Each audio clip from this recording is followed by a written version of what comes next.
मैं हूं सूर्य, सूर्यदेव, संपूर्ण सृष्टि का नेत्र, प्राणियों का जीवन और ब्रह्मांड का चेतन तेज। जब ब्रह्मा जी ने इस सृष्टि की रचना की, तब उन्होंने मुझसे कहा, तुम्हारा तेज ही इस ब्रह्मांड को जीवित रखेगा। मैं अकेला ऐसा देव हूं जिसे प्रत्यक्ष देखा जा सकता है। तुम रोज मुझे आकाश में देख लेते हो, लेकिन क्या तुम जानते हो कि मैं कौन हूं? मैं नवग्रहों का राजा हूं। वेदों में मुझे सविता, मित्र, रवि और भास्कर कहा गया है। ऋग्वेद में मेरे लिए 100 से अधिक मंत्र हैं। क्यों? क्योंकि मैं ही हूं जो जीवों को जीवन देता हूं। मेरी पूजा करने से आत्मबल, तेजस्विता और निर्णय शक्ति प्राप्त होती है। आदित्य हृदय स्तोत्र, जो स्वयं भगवान राम ने युद्ध भूमि में पढ़ा था, वो मेरे लिए ही था।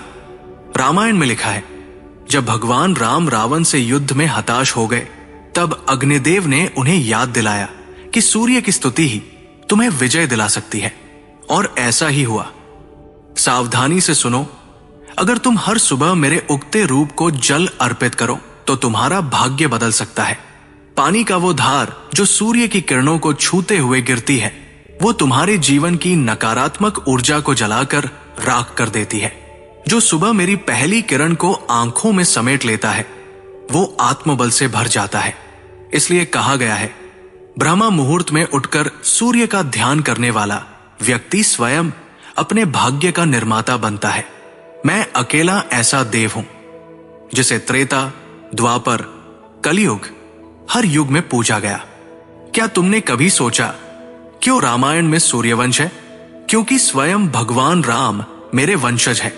यही नहीं, भगवान श्री कृष्ण के पुत्र साम ने मुझसे तप कर सूर्य मंदिर की स्थापना की थी, जो आज कोणार्क के रूप में प्रसिद्ध है। अब एक रहस्य सुनो, सूर्य ग्रहण जो तुम देखते हो, वो सिर्फ खगोलीय घटना नहीं है, वो आध्यात्मिक रूप से चेतना का अवरोध है। तुम उस समय ध्यान करो, मंत्र जपो और मेरा आशीर्वाद छाया में भी तुम्हें तेज देगा। मेरे तेज को समझो, मैं केवल प्रकाश नहीं, चेतना हूं। मैं केवल सूर्य नहीं, आत्म प्रकाश हूं। मेरी पूजा से मन का अंधकार हटता है, आत्मबल बढ़ता है और तुम्हारा भाग्य नया आकार लेता है। इसलिए अगली बार जब मैं आकाश में चमकूं, तो सिर्फ आंखें बंद करके नहीं, दिल से मुझे प्रणाम करना, क्योंकि मैं हूं सूर्य और जब मैं चमकता हूं तो तुम्हारा भविष्य भी जगमगाता है।